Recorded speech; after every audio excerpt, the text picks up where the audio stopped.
Hello everybody, my name is Stacy Renee and I'm a transformational mindset shift coach, and I'm sitting in front of a window. That's why you get the glare on the glasses. I wanted to talk to you today, as I promised in the short video, about do you fear adults and confrontation? I made a video about probably 5 years ago with terrible lighting, and that video gets a lot of traffic, and it was called something about punishing adults, or treat adults, treat other adults like children. Do you treat them like children? And these behaviors, the fear of adults and that behavior of treating adults like a children, comes from our childhood. It's things that we haven't healed from, and it's ways to gain control and ways to play small. So this is what makes us play small while others live large, right? So it isn't about being rich or poor. It's about honoring your own truth. We're not trying to promote that division here, but the reality is that sometimes we don't know our own truth, and the greatness we are promoting for others is dimming our own shine. So also things pop up on my screen, so I have to go back to notes so I don't forget where I am. And so we secretly wish to be acknowledged, right? But we feel left behind. How many of you felt left behind while you're building others up? So maybe you have an expectation that they will appreciate you one day, and then it seems to just grow past us. We find that again and again and again, that fear, that is a fear we give power to. Because I know the heartbreak of all that. I do. I know that heartbreak. It hurts. We've been dismissed before, and we don't know how to handle that heartbreak. We close ourselves off until we intellectualize the pain away. So maybe we finally get bored after a while, and we distract ourselves with another relationship and the insanity that goes along, hoping this time it will be different, right? Maybe it's a job where you feel really needed at first and you put your all into it, only to feel discarded later when the business builds and a new shiny person comes along and you're dismissed and discarded again. Then there's the whole origin. Did you grow up in a situation where you were ignored? Or maybe everything was focused on you until something else came along. It could be that you walked on eggshells and tried not to rock the boat. So there would be no violence or verbal abuse, right? Maybe we were abandoned. Maybe our parents were too busy with their own drama. This caused a dysregulation in us to anticipate the needs of others and forget to consider ourselves. And that was our normal. That's what we think is normal. But we're not healing by thinking it. Whatever the reason, it may have caused an unhealed wound. We tried to intellectualize our pain away, and it didn't heal it. As children or adults, we just wanted to help, right? But this doesn't heal, right? Some things are not ours, and we may have learned to take responsibility for others, and when they were disappointed, we may take it on ourselves to try to fix it. Some things you're not in control of. We may be afraid of having our loyalty questioned because we desire with all our heart to have someone believe in us and have faith in us, that we don't consider ourselves and our own feelings. This is when you know that you have taken on others, their pain, their guilt. I've talked about earned guilt and unearned guilt. Some people have learned to guilt you from their parents guilting them. It really started progressively, and before we know it, we've given them the power for us to feel valued or not, right? So if we grew up and we were dysregulated, we continue to experience that pain consciously. That bird's about to poop. We continue to experience that pain unconsciously until we quit dismissing our feelings and feel the pain and the shame behind them and acknowledge that pain and shame. Do we realize that it's not who you are? It's not who we are, okay? It will not be until we do the healing work, though, that we realize that we learn to make it about them, and this will give us the courage to make it about us. After we've realized we have no control, no influence, no power over anyone else. We always had the energy to put into ourselves. We just did not value. We didn't have the value. We didn't have the courage and the self-esteem to put it into ourselves. We believed in others more than ourselves because it was hard to heal only because we didn't know how. We just didn't know how, y'all.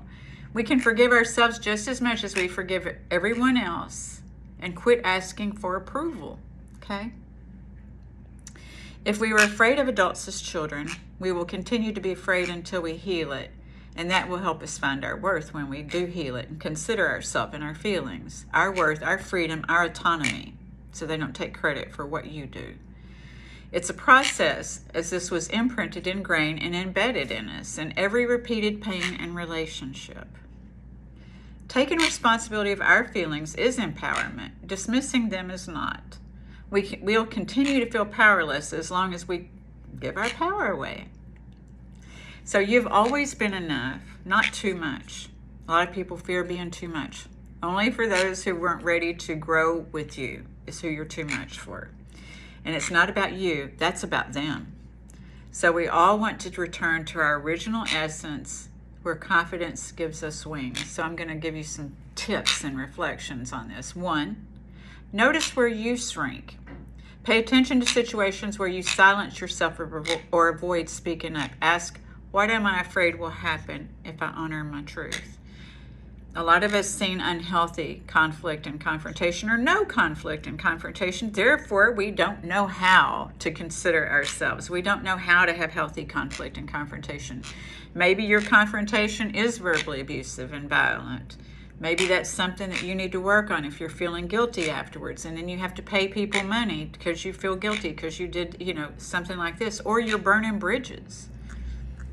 So for the other end, for if you're just taking it on, saying okay and dismissing it, you may have to say okay, because sometimes not everybody's willing to work with you in conflict and confrontation. Some people have made up their mind, don't question them, don't do anything. They want that control and that power. There are people that you will not win with. Not that there is a winner or a loss. We all hope to come together and negotiate, right? Some people aren't about negotiating. So I'm telling you, don't be having conflict and confrontation with people who are going to make you feel worse if you stand up for yourself. But just know that that's not a place you want to stay, or to get into your own business and hang out with those who are going to respect you. So notice where you shrink. What am I afraid of if I honor my truth? If I just say, I just don't feel comfortable with that. I've had to do that. I just don't feel comfortable with that. Not everybody's here to make us feel comfortable, y'all. But you need to honor your truth. It doesn't mean that you have to be powerless. So 2, validate your own feelings. You don't need anybody else to validate your feelings. If you say you feel a certain way and then somebody tells you you should feel or think another way, then you need to question that, unless they do have your best interest at heart. Not everybody has our best interest at heart. So you don't need permission to feel what you feel. Say it to yourself. My feelings are real and they matter. The truth is feelings aren't always facts, but your feelings are your feelings. So I hope that you have a good friend, a counselor, a coach, a therapist to run this by first before we project our pain onto somebody else. So breathe, darlings. Pause and breathe. That's part of my Self-Trust Reset program. Again, my name is Stacey Renee. I have a Self-Trust Reset program. And if this information is helpful to you and you would like to work on, one-on-one with me, then feel free to reach out. 3, separate your past from the present. When fear arises, remember you're no longer a powerless child. You now have the tools and choice to respond differently. We just have to sometimes learn those tools and the choice. It doesn't mean there's going to be a big blow up. If you're afraid of stating your needs because you're going to get fired, you need to look for another job probably. I don't know. I can't tell you because I don't want you to be insecure either. So it's either we just learn to do our best with what we have, but not to let yourself become toxic, So 4, release the fixer role. It's not your job to take on everybody else's stuff and to think that it's your fault. It's not your job to manage others' emotions or earn love through effort. Real connection doesn't require performance. Okay? So quit doing things that you're not going to be appreciated for. When you know you ain't going to be appreciated, do you want to do it? Ask yourself, do I want to do this? If you're doing things you don't want to do and know you're not going to be appreciated, you know, and this is general. It's not saying in a job, I'm not trying to get people fired or divorced or anything like that. Like I say, if you need to work on one-on-one, I'm here for you. There's different situations. But this is just for you to ask yourself and redirect your energy inward. You know, the energy you've used to prove your worth to others can now be used to build your self-worth, courage, and joy. That's important, y'all. I know for me, one of the things is that if I can't love somebody else and love myself, then we are not in alignment. You know, that I have to honor myself or I'm not going to honor them. Doesn't mean I have to assassinate their character or be mean to them or threaten them or try to control them, because I have no control over them. I have control and power over me. So 7, practice gentle confrontation. You know, maybe you've seen violent confrontations. I know I did, you know. So learning gentle confrontations is about, I just don't feel comfortable with that. Or, you know, let me think about this for a bit. Or is there another way? You know, rather than getting ourselves all uptight and then going to eat, drink, or do something to calm our nerves and everything else, buying into other people's drama. Every time you do, you strengthen your self-trust. And again, my name is Stacy. I have a self-trust reset program to help you trust yourself, because when we give our power away, we don't trust ourselves. You can't always have confrontation with some people. I'm not saying that you can. Some people aren't there to hear you. But to know the difference and to trust yourself. So I hope that this has been helpful. And I look forward to connecting with you again. If you have any ideas or topics or struggles that you would like to share, feel free to reach out to me here in the comments or at stacyreineck@gmail.com. Okay? All right, perfect. Thank you so much.